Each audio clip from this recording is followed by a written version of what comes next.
All right, hello, and welcome back. Okay, I walked away from this episode and I said, I think I'm gonna stop playing, but nope. I guess you guys are getting a bonus episode today because I can't. That's just not.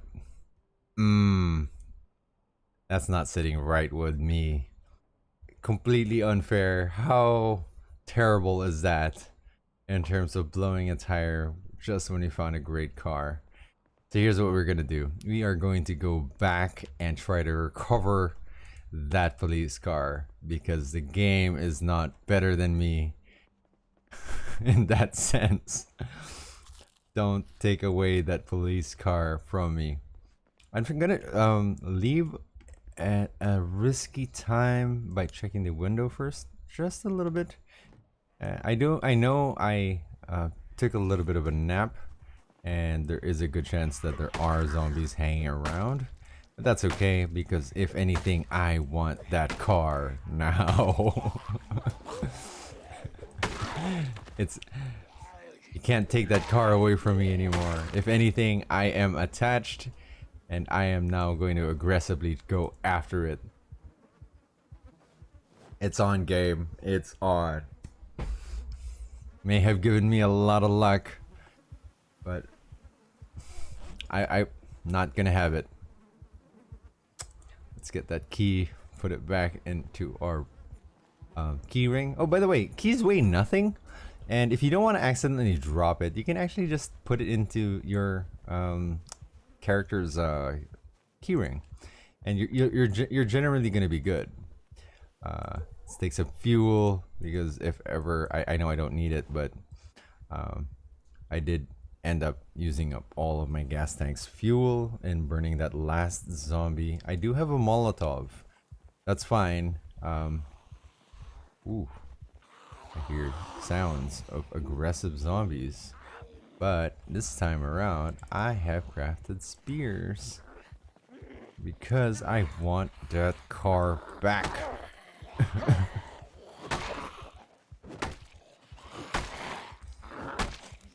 Talk about unfortunate. Let's give you a push. Fall to the ground. Come on. Come on, lady. Don't have all morning. Hey. Stay away from me. Leather jacket. Nothing red. Exactly. But that's fine. Let's grab the spear. It's on. I think the game realized, hey, you know what? They're having a little bit too much fun killing these zombies. Let's make their life a little bit more miserable. So 1046 fire kills, 213 weapon kills, and 50 car kills. It's not bad. Ooh, this is a nice van. You see that? 131 storage capacity? Ooh. What the hell was that? That was super close. Let's see if this car actually has keys inside. No, unfortunately. That is a crying shame. See? No car keys. Symbol. Nothing in the glove compartment. That's a shame. 136 is huge though. If anything, that's incentive to learn how to hotwire a car. Gonna be a lot of grinding though. And let's switch over to the passenger seat and make you run around and play keep away.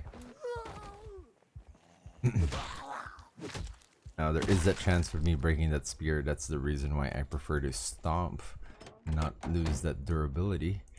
Beta blockers and the beef jerky. I don't mind if I do. I will be taking that. And unfortunately, no car keys. Immediately 50 in terms of our actual storage. And just to double check, sometimes a car key is in the actual driver's seat. So it's very easy to miss. Like here, you might miss and just completely miss the opportunity of actually using that car.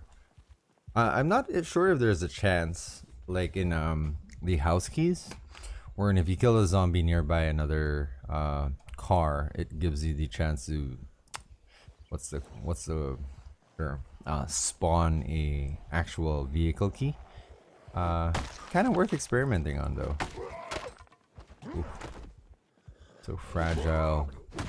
Such a fragile set of weapons. Vitamins? Oh no, you can give me all of the random loot drops all you want, game. I am too upset in terms of losing that actual vehicle. So let's check the front of the hood and check our vehicle mechanics. And turns out the car isn't as good as I thought it was. It did have gas though, so kind of appreciate that. It's a hell of a fixer-upper, and now that I've actually seen it, let's try to run with 3 wheels and drag the hell out of this car. Mainly because I plan to actually make a short-term weapon house.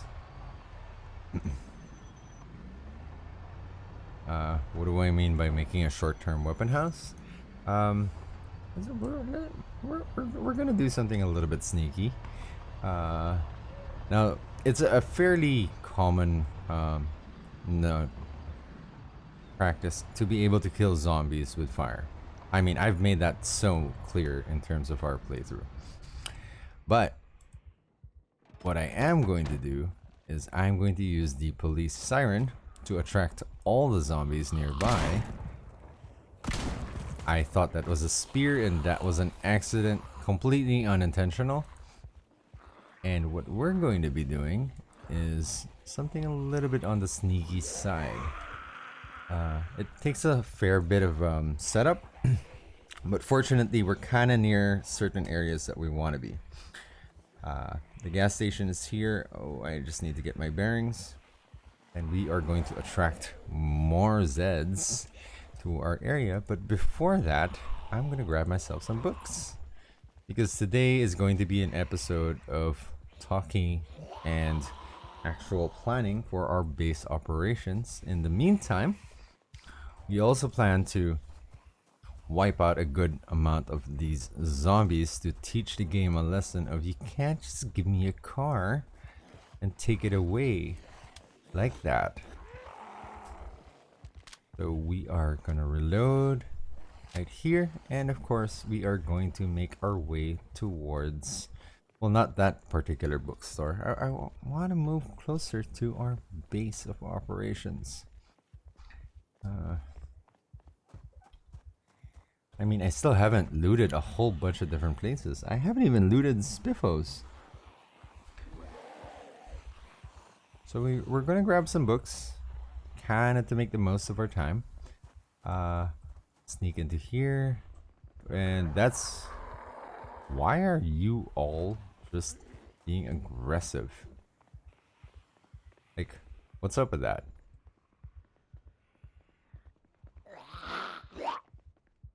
Nope, not having it. Not having any of that. Frustrating so far. 6 a.m. Yep. Okay. And unfortunately, I don't think I can grab any books. So the change of plans, we're just going to kill everyone.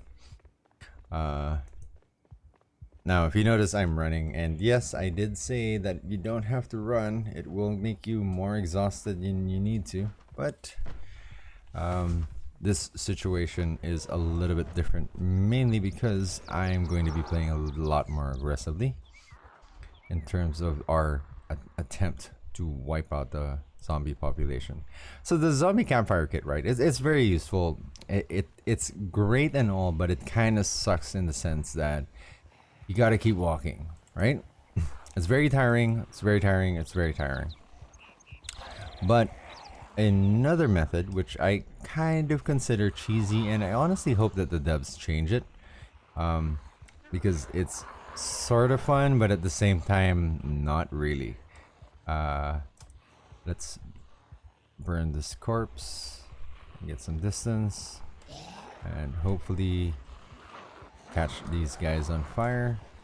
as it reaches its maximum blaze. Just one zombie.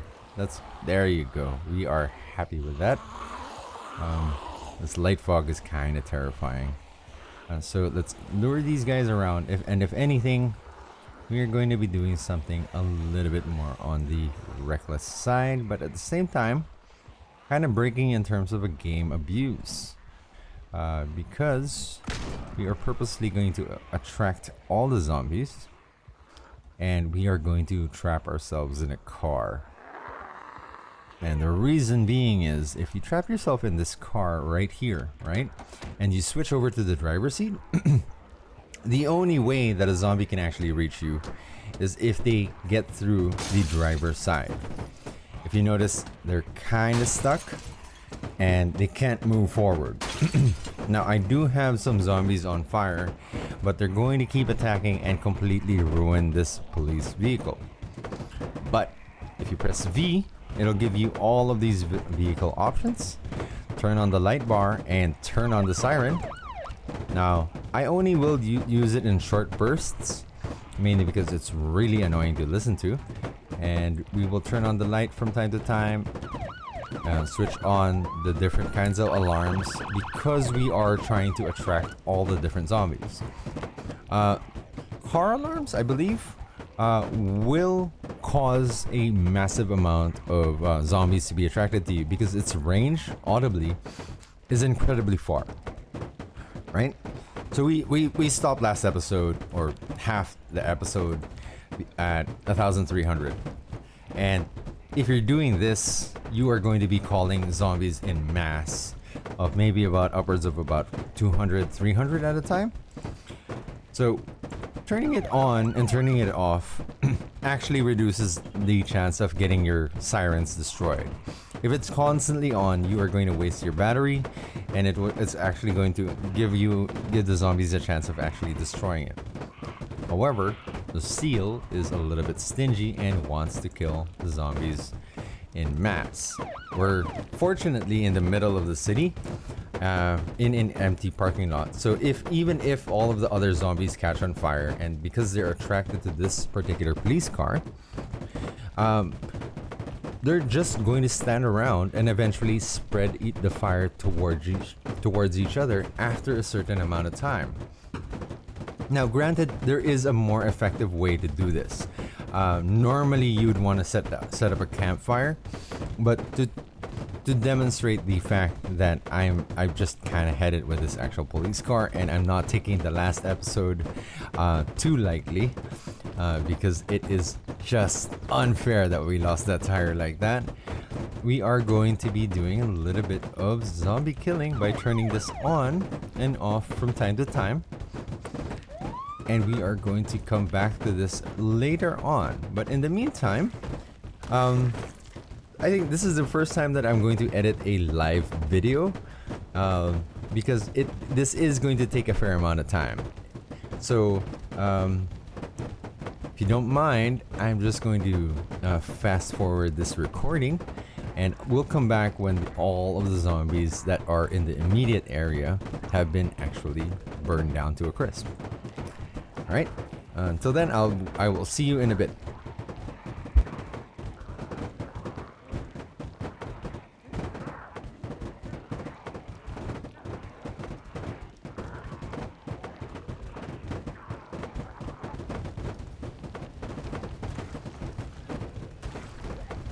Alright, so it has been a couple of hours later and more zombies are still coming. 1,600 kills so far, and it is still counting. Eventually, because I stopped turning on the siren on and off, I have saved the condition of the siren itself, and at the same time I've kept myself completely safe. I personally find this strategy a little bit too cheesy, and for the devs, if ever they do watch this, my recommendation is that you allow the zombies the capacity to crawl through the window of an open car, and in that sense, one way or another, anybody else using this strategy for the future game updates will actually be at harm's way if they are able to get through to the driver, if ever they are going to try to use the fire abuse again in this form. Just a suggestion.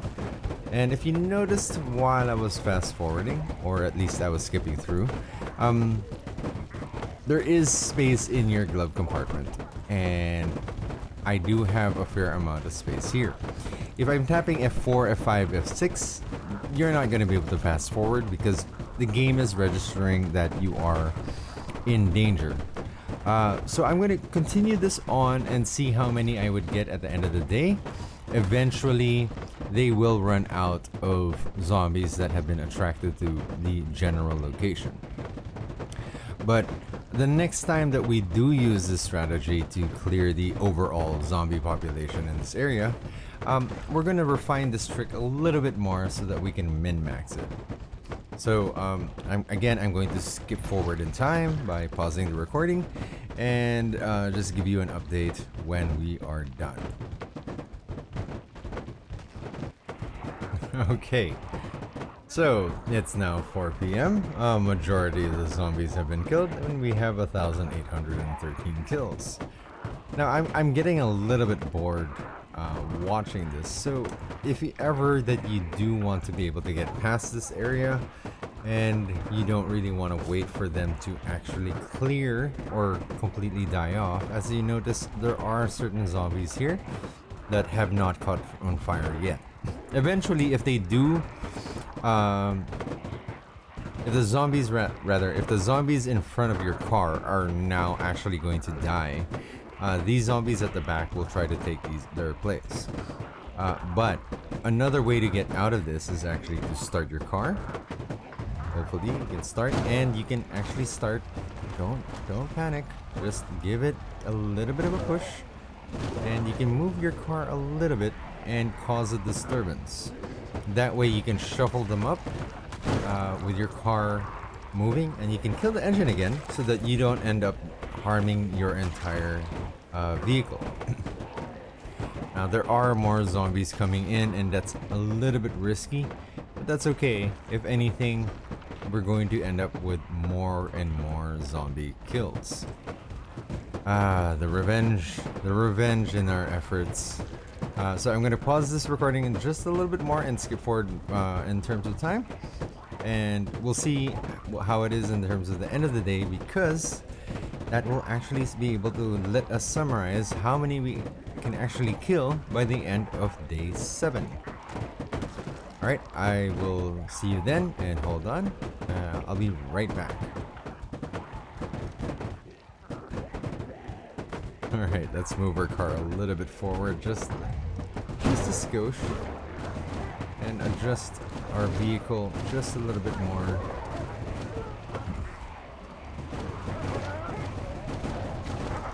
And make sure that no zombies can actually get inside your driver's seat. I did push them back and forth just a little bit. Let's try to see if we can jostle them up just a skosh.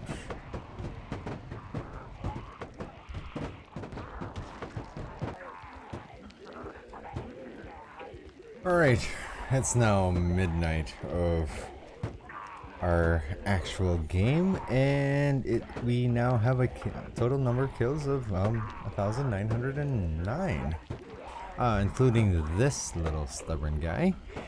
We will have a total of 1,910 zombie kills. Fair increase in terms of our last few days, and thankfully we came out overall unharmed. I did notice that I am getting quite peckish, and in terms of the thirst, I am very thirsty.